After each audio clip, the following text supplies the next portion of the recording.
Өкмөт Ысык-Көл облусундагы ыйгарым укуктуу өкүлү Эмилбек Каптагаев 8 март аялдардын эл аралык майрамы менен куттуктады. Салтанатка баатыр энелер, өлкөбүздүн экономикалык, социалдык өнүгүүсүнө салым кошкон айымдар чакырылган. Кече концерттик программа менен коштолуп айымдарга белек берилди. Быйылкы жыл мамлекеттүүлүктү бекемдөө жылы болуп атканда ошо мамлекеттүүлүк деген бул үйдүн бекемдиги, үйдүн ички куту берекеси аялзаты. Мына ошо мамлекеттин куту катары, мамлекеттүүлүктүн очогун кармап турган кут катары сиздерге таазим, сиздердин майрамыңыздар менен энелерибизди, эжелерибизди, кыздарыбызды, ушу сиңдилерибизди ушул майрам менен куттуктап кетким келет.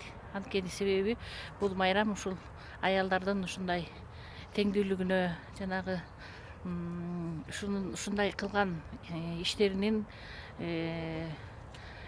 деңгээлине баа берген майрам болуп саналат деп ойлойм. 8 март майрамын Ак Суу районундагы психикалык мандемдүүлүккө чалдыккан оорулуу аялдар дагы күтүшөт. Айрымдары сүрөт тартса, ийне кармагандары ар кандай кооздуктагы буюмдарды жасап, белек камдашат. 8 мартка бирөөнө белек кылып берели деп жасап атабы. Кандай билем, кандай эмне жасадыңыздар? Белек кылып берсиңер? Негизи бияка имдомго белек да, бул жана выставкага белек кылабыз. Майрамдык кече уюштурсакпы дегенбиз да. Мурун деген жакшынакай тамакты берип, ошо столовойдон куттуктап, ашканадан куттуктачубуз да.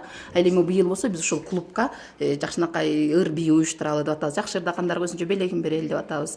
Анан майрамдык өзүнчө подаркаларды беребиз. 8 март күнү бул жерде жашаган айымдарга белек берилет. Андан соң оорулуу айымдардын катышуусунда концерттик программа болот. Мындай иш-чаралар айымдардын көңүлүн ачат деп белгилейт Нарымкүл Үсөнбаева. Эненин таманында бейиштин түр, эненин жүрөгүндө мээрим гүлү дегендей баардык биздей жалпы жамаатыбыз дагы иштеген айымдарга таазим кылгым келет да.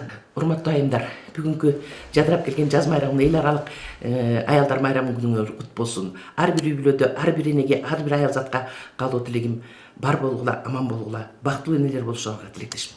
Быйылкы жылы Көл өрөөнүндө 8 март майрамы башка жылдарга салыштырмалуу өзгөчө белгиленүүдө. Айрыкча Каракол шаарындагы кафе-ресторандар кечкисин корпоративдик кечеге келген меймандарга толуп калууда. Талайбек Илипаев, Жакшылык Жортонов, Көл облусу, Күн Сереп.